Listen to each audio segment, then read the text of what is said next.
Honestly, the worst part is dealing with the insurance companies. Oh, why is that? Oh gosh, I mean, they're all over the place. Sometimes they'll pay for something completely, other times they won't cover things they should cover, and then you never know when they're just gonna pay half of what they're supposed to cover. It's maddening, and then there's no one to reach out to about it, and sorry, I get a little carried away on this topic.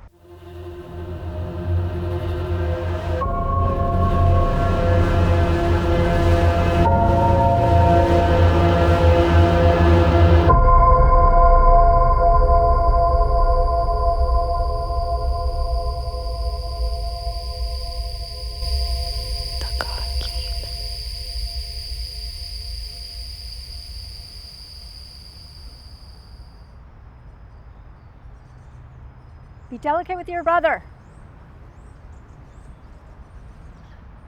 Do you mind if I join you? Oh, of course. Thanks.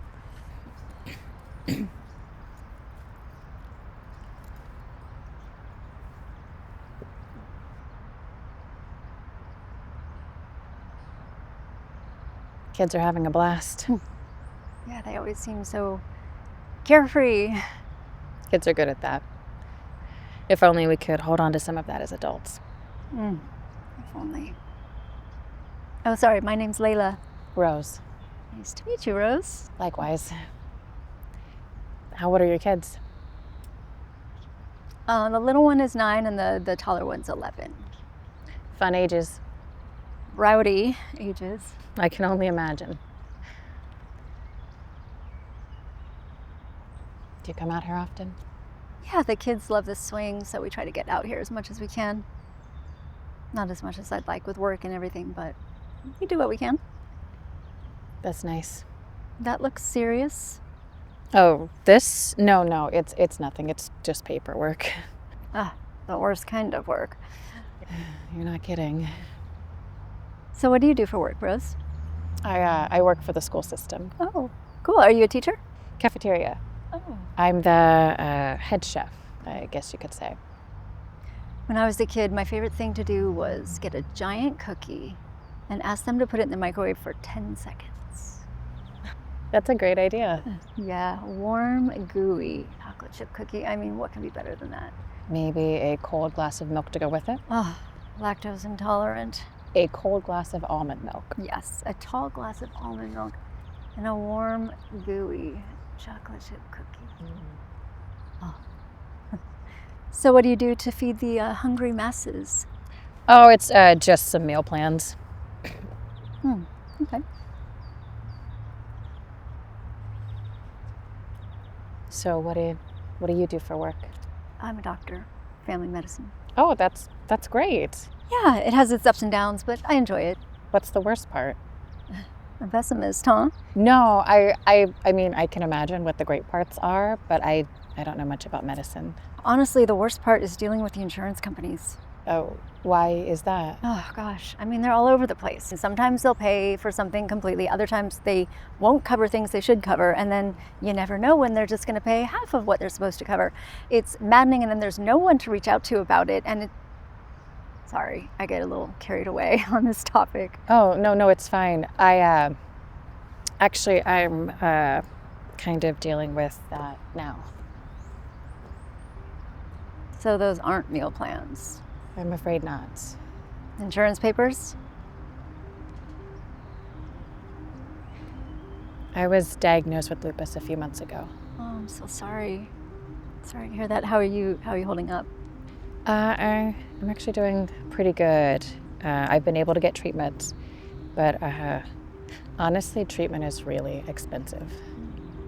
And what about your insurance company? Don't the school systems have pretty good coverage? I guess it depends on what your diagnosis is. My insurance says I don't qualify because of some technicality. Like a pre-existing condition, or? No, my plan actually doesn't cover autoimmune diseases. It's ridiculous. Oh, that is infuriating. I mean, that is exactly what I'm talking about with insurance companies not covering what they're supposed to. Oh. I don't know what I'm gonna do. I'm running out of savings, and the treatment bills just keep coming. It's like I'm drowning, screaming for help, and they're just watching. Yeah, I get that. My sister went through something similar when she was younger. What happened? She had breast cancer. Wow. And at such a young age, too. Yeah, and it was a rare form of cancer, and so the insurance company said it wasn't medically necessary. It's breast cancer. How can they say that? No idea. I mean, they said because of her age plus the type of cancer it was, that treatment wasn't necessary. It's like they're just designed to say no. Yeah, it really seems that way. So what happened? Oh, we fought it. We fought their decision. It took months, but finally they caved and said they would cover the treatment. How'd you manage that? A lot of paperwork and hours on the phone and a lot of prayers. Prayers, huh? Yeah, when you are faced with something that big, you realize how little control you actually have. I don't know, I'm not really a praying person. I mean, it feels awkward, like I don't know what to say.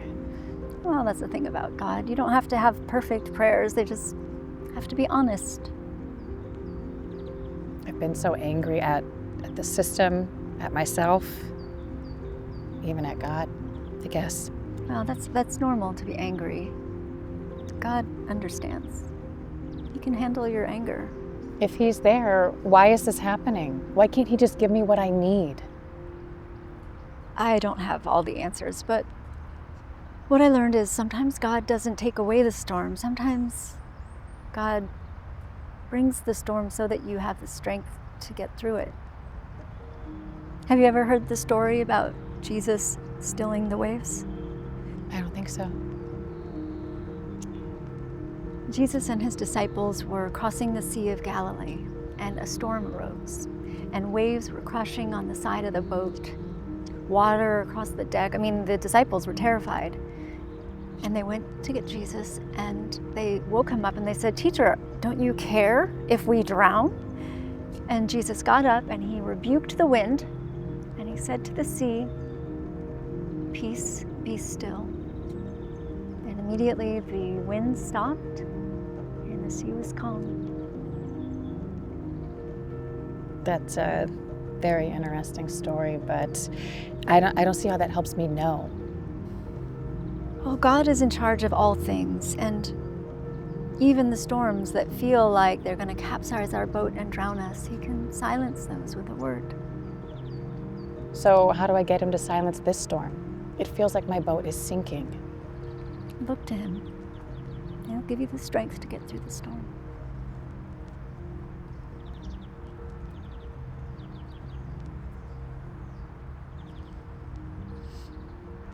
I don't know if I have that kind of strength. That's why you don't do it alone. You ask him. See my kids over there? They don't worry about food or bills. They trust us to take care of it. Must be nice. It is. And that's what God wants for us. He wants us to trust him like that. He says we can even look to the birds. They don't gather food and keep it in barns, but they're fed and cared for. And if he takes care of the birds, he must take care of us. I don't think I can trust like that. Just start small. Tell him what's on your heart. Even if it's messy. Well, especially if it's messy. Do you have your phone? Let me give you the number of a legal aid group that helped us. They're really good people. And if you need someone to talk to, there's my number too. You should have it. I do. Thank you. You're not alone, Rose.